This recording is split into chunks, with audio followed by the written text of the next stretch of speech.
அதே மாதிரி பார்த்தீங்கன்னா சமீபத்தில் இந்த மருந்து உற்பத்தி தமிழகத்தில் வந்து குழந்தைகளுக்கான மருந்து உற்பத்தி நிறுவனம் வந்து மருந்து கொடுத்ததில் மகாராஷ்டிரா போன்ற மாநிலங்களில் வந்து கிட்டத்தட்ட 22 குழந்தைகள் மரணம் அடைந்திருக்கிறது.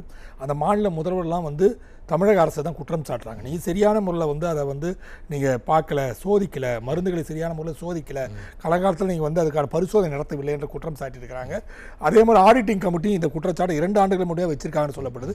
நீங்கள் எப்படி பார்க்குறீங்க? நீங்கள் சார், இந்த ஆடிட்டிங் கமிட்டிங்கிறது ரொம்ப பவர்ஃபுல்லான கமிட்டி. அவங்க தான் ஃபைனல் அத்தாரிட்டி. அதை என்ன மாதிரியான உத்தரவு தெரிவிக்கிறாங்களோ அந்த உத்தரவு வந்து ஃபாலோ பண்ணணுன்றது அந்த மாநில அரசாங்கத்தோட விஷயம்.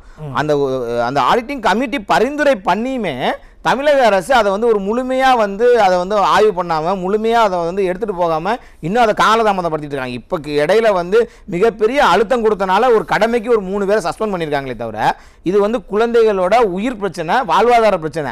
இன்றைக்கி வந்து நீங்கள் தமிழ்நாடு அரசு ரொம்ப சாதாரணமாக சர்வசாதாரணமாக இதை கடந்து எடுத்துகிட்டு போக பார்க்குறாங்க. ஆனால் இது வந்து மிகப்பெரிய உயிர் பிரச்சனை. இந்த பிரச்சனை என்னங்கிறது வந்து நம்ம மற்ற மாநிலங்களுக்கு தெரிஞ்சு அந்த மாநில முதலமைச்சரை கண்டிக்கிறார் நம்ம அரசாங்கத்தை. ஏன்னா இங்கே வந்து அங்கே இவ்வளோ உயிரிழப்புகள் ஏற்படுத்தியிருக்கு. அதுக்கான முக்கிய காரணம் இங்கே தமிழ்நாட்டில் தான் நம்ம இதோட ஸ்டார்டிங் இருக்குது. இங்கே என்கொயரி ஒழுங்காக பண்ணணும்னு அதுக்கு சப்போர்ட் பண்ண இவங்க மறுக்கிறாங்க.